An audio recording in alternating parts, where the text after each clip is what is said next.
Alright guys, sa mapagpalang araw sa inyong lahat, meron tayong reaction video dito kay Rob Trip. Isa na naman election. Manila Mayor Lacuna, dating Mayor Isko Moreno, naghain ng kanilang C of C. At ito ay magtatagpo sa halalan. Naghain ng Certificate of Candidacy o C of C para sa re-election si Mayor Hani Lacuna Pangan.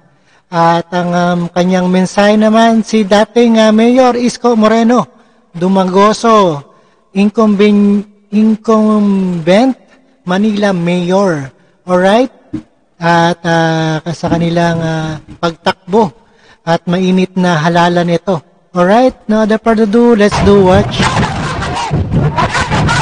Ito ang sigaw ni Manila Mayor Hani Lacuna Pangan kasama ang mga taga-suporta na nagtipon-tipon sa kartilya ng Katipunan malapit sa Manila City Hall bago maghain ng kanyang Certificate of Candidacy o COC para sa re-election araw ng Huwebes, October 3. Nang magbigay ng kanyang maikling talumpati, tila may pinasasaringan din si Mayor Lacuna.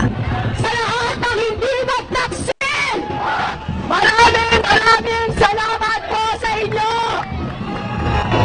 Mananalo po tayo! Inagan nyo lang sa bato! Hindi kami matitinan! At hindi natin kayo iiwan!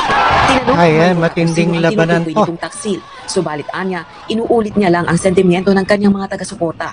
Matatanda ang ipinahayag ng Mayora na betrayed o nadaya ang nararamdaman niya kaugnay sa plano umanong muling pagtakbo sa 2025 elections ni dating Manila Mayor Isko Moreno Dumagoso. Ayan, mainit na eleksyon ng mayor dito sa Manila.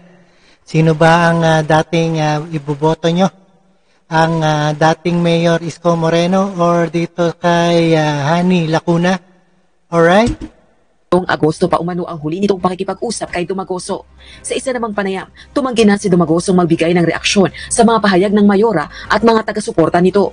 Gayunman, meron itong maikling mensahe. Peace be with you. Hayaan ko na lang ang taong bayan sa Maynila ang sumagot. Sir, confident kayo na you will be back as your I'll see you soon.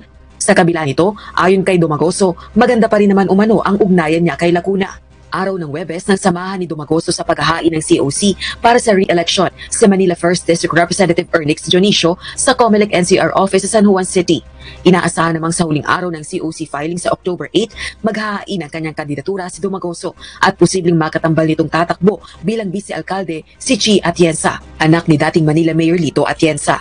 Rosa Licoz, Kaya matinding labanan to Chi Atienza sa kanyang vice mayor ng Manila. Alright?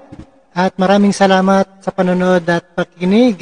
Itong election 2025 as mayor. Sino ba iboboto natin dito sa Manila? Maraming salamat sa panonood at pakikinig kay Rob Trip. And don't forget to subscribe. Rob Trip. Peace out. Thank you so much sa inyong lahat.